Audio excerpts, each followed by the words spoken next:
Gollum was dreadfully disappointed. But Bilbo asked another riddle as quick as ever he could.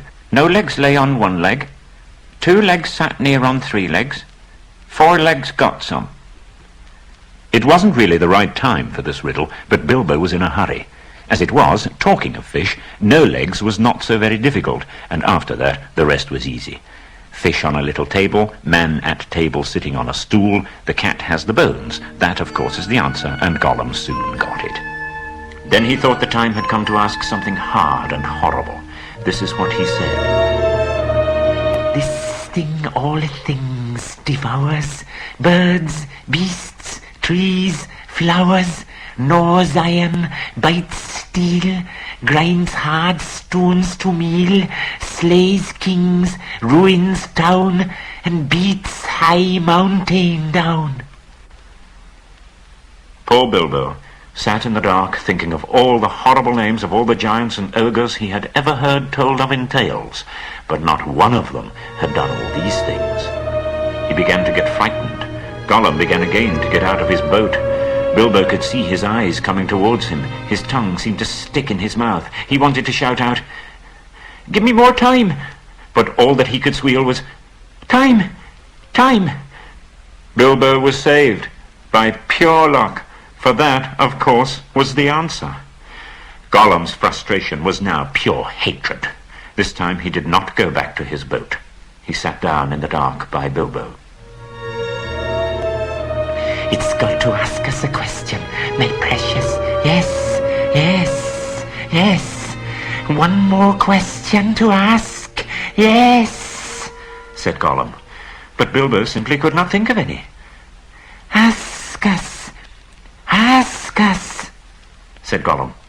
Bilbo pinched himself and gripped on his little sword. He even felt in his pocket with his other hand. There he found the ring he had picked up in the passage and forgotten about. "What have I got in my pocket?" he said aloud. He was talking to himself, but Gollum thought it was a riddle. Not fair, not fair, he hissed. It isn't fair, my precious, is it, to ask us what it's got in its nasty little pockets is? Bilbo, seeing what had happened, stuck to his question. Hissed Gollum. It must give us 3 guesses, my precious. 3 guesses. Very well. Guess away, said Bilbo. Handses, said Gollum. Wrong. Guess again. Knife, he said at last. Wrong, said Bilbo, who had lost his some time ago. Last guess. Come on, said Bilbo. I am waiting. Time's up, he said. String, or nothing, shrieked Gollum, which was not quite fair, working in 2 guesses at once.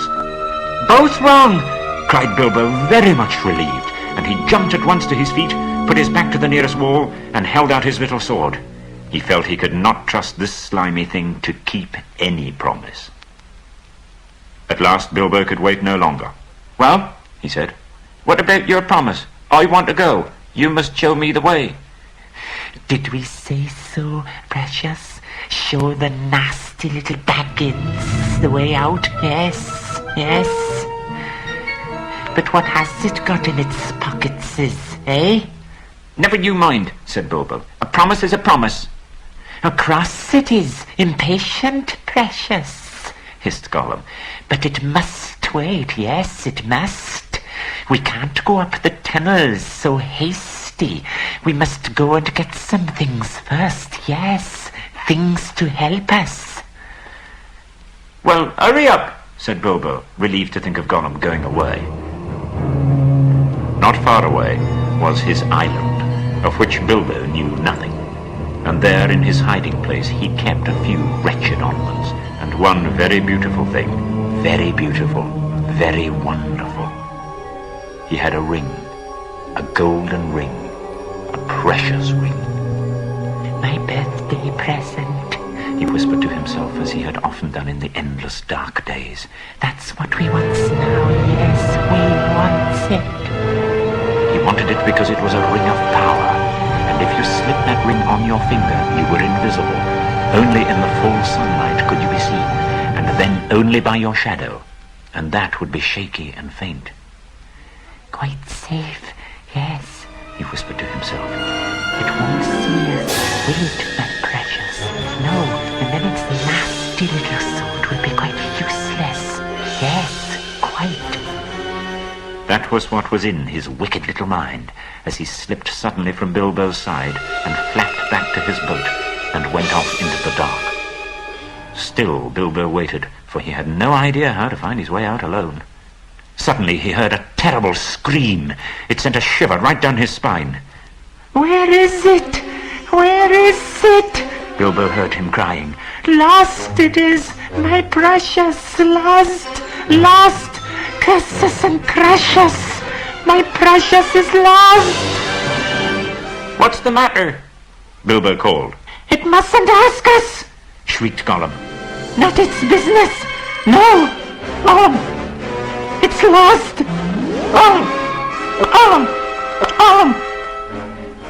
Well, so am I, cried Bilbo. And I want to get unlost, and I won the game, and you promised. So let me out, and then go on with your looking. No, not yet, precious, Gollum answered. We must search for it. It's lost. Gollum. But you never guessed my last question, and you promised, said Bilbo. Never guessed, said Gollum. Then suddenly out of the gloom came a sharp hiss. What has it got in its pocket, sis? Tell us that. It must tell first. Answers were to be guessed, not given, said Bilbo. But it wasn't a fair question, said Gollum. Not a riddle, precious. No. Oh, well, if it's a matter of ordinary questions, Bilbo replied, then I asked one first. What have you lost? Tell me that. What has it got in its pocket, sis? The sound came hissing louder and sharper, and as he looked towards it, to his alarm, Bilbo now saw two small points of light peering at him. As suspicion grew in Gollum's mind, the light of his eyes burned with a pale flame. What have you lost? Bilbo persisted. Gollum was in his boat again, paddling wildly back to the dark shore, and such a rage of loss and suspicion was in his heart that no sword had any more terror for him. Bilbo could not guess what had maddened the wretched creature, but he saw that all was up, and that Gollum meant to murder him at any rate, and ran blindly back up the dark passage, keeping close to the wall and feeling it with his left hand. What has it got in its pocket, sis? He heard the hiss loud behind him. What have I wonder, he said to himself as he panted and stumbled along. He put his left hand in his pocket. The ring felt very cold as it quietly slipped on his groping forefinger. The hiss was close behind him. He turned now and saw Gollum's eyes like small green lamps coming up the slope. Terrified, he tried to run faster, but suddenly he struck his toes on a snag in the floor and fell flat with his little sword under him. In a moment, Gollum was on him. But before Bilbo could do anything, Gollum passed by, taking no notice of him, cursing and whispering as he ran. Curse it, curse it, curse it, hissed Gollum. Curse the Baggins. It's gone. What has it got in its pocket, sis? Oh, we guess.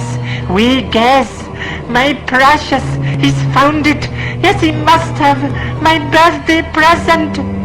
My birthday present. Curse it. How did we lose it, my precious? Yes, that's it. When we came this way last. That's it. It's gone. Gollum. Suddenly Gollum sat down and began to weep, a whistling and gurgling sound horrible to listen to. After a while, he stopped weeping and began to talk to himself.